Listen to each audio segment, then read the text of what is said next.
최근 이창수 서울중앙지검장이 사표를 내며 내부 상황이 심상치 않음을 드러냈던 검찰이 결국 자폭하려는 것 같습니다. 윤석열 정권 언론 탄압의 대표적 예시인 윤석열 명예훼손 의혹 사건이 사실상 폐기 처분됐습니다. 부산저축은행 수사무마 의혹 보도로 내란 속의 윤석열의 명예를 훼손했다는 혐의를 받는 경향신문 전현직 기자들이 불기소 처분됐다는 소식이 떴습니다.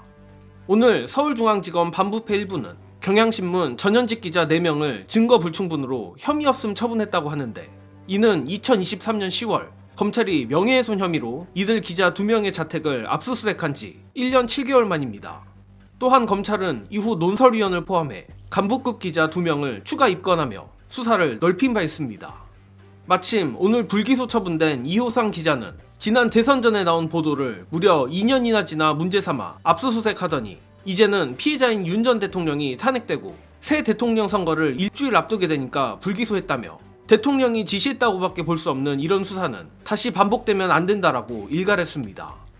그런데 골 때리는 건 사실상 같은 혐의로 수사를 했던 뉴스타파의 김용진 전 대표, 한상진, 봉지욱 기자, 신학림 전 전문위원, 허재현 리포액트 기자에 대한 공소는 검찰이 계속 유지 중이고 1심 재판이 진행되고 있다는 겁니다. 이것만 봐도 이호상 기자의 말처럼 검찰의 윤석열 명예훼손 의혹 수사 및 기소가 얼마나 기괴한지, 또 그 배우가 누군지 의심할 수밖에 없는데, 검찰의 이런 항복선언의 배경에는 정권교체가 코앞에 와 있는 것 외에도 의심스러운 대목이 또 있습니다. 바로 명예훼손에 대한 수사권이 없는 검찰이 어떠한 경위로 윤석열 명예훼손 사건을 직접 수사하게 됐냐는 것입니다.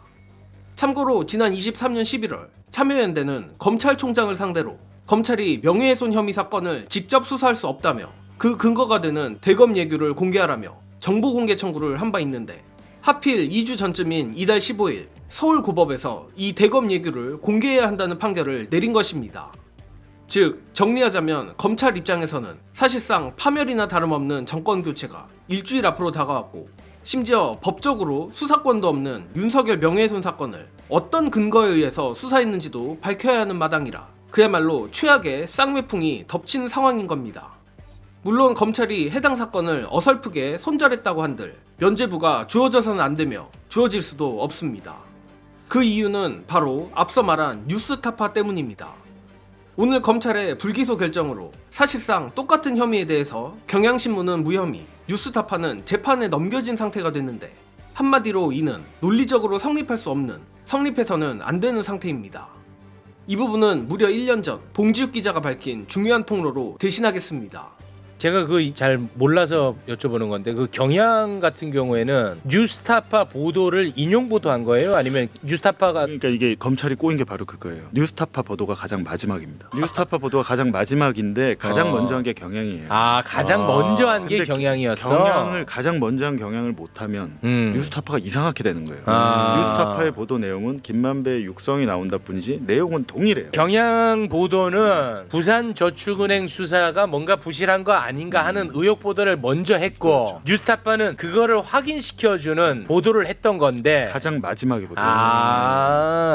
그렇게 된 근데 거예요. 이제 검찰이 그 뉴스타파 그 공소장, 그러니까 재판에 낸 건 뭐냐면 이게 다 연결돼 있다고 낸 거예요. 경향신문 보도, 뭐 한겨레 보도, 노컷뉴스 보도, 뭐 JTBC 보도, 그리고 마지막이 이제 뉴스타파 보도인데 이게 다 연결이 돼 있는데 민주당 혹은 김만배의 기획 공작으로 연결이 돼 있다는 주장을 써놨는데, 이제 판사가 거기 보고 증거가 어딨냐? 그리고 뉴스타파가 명예훼손했으면 뉴스타파 혐의만 넣으면 되지 경향 이런 거 왜 넣는 거야? 이렇게 지적을 한 거죠.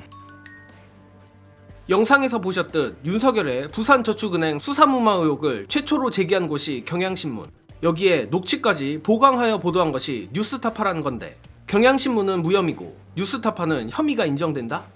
검사들만 아는 심오한 법논리가 있는지는 모르겠지만 상식적으로 납득이 안 됩니다. 검찰이 이제 와서 윤석열 명예훼손 사건을 폐기하고 윤석열을 손절한다고 한들 절대로 넘어갈 수 없는 이유가 바로 여기에 있습니다. 경향신문 기자들을 불기소 처분해봐야 같은 혐의로 이미 재판에 넘긴 뉴스타파 기자들이 있기에 이미 이 사건은 주워 담을 수 없게 됐고, 검찰의 스타일상 공소를 취소할 리도 만무합니다. 아니, 공소를 취소해도 상황은 변하지 않습니다. 이로써 작년에 뉴스타파 기자들을 기소하여 재판에 넘긴 검사들은 최소 징계, 잘만 하면 형사처벌까지 받을 수 있지 않을까 생각이 드는데, 정리능은 장담컨대 그 검사들이 순순히 독박을 쓰지는 않으리라 봅니다. 아마도 많은 분들의 의심처럼 그 검사들에게 아주 강력한 상부로부터의 수사 압박이 있지 않았을까 생각하며, 더 중요한 건 우리가 이를 잊지 않고 정권 교체가 된 후에도 강하게 문제 제기를 해야 철저한 진상조사가 이뤄진다는 것입니다. 따라서 뉴스타파 김용진 전 대표가 이기는 역사를 쓰고 싶다라 말한 것처럼 정의로운 언론이 내란 세력을 상대로 이기는 역사를 쓰는데 우리 모두 참여해 주실 것을 부탁드립니다. 이번 소식은 여기서 마칩니다. 시청해주신 여러분 감사합니다.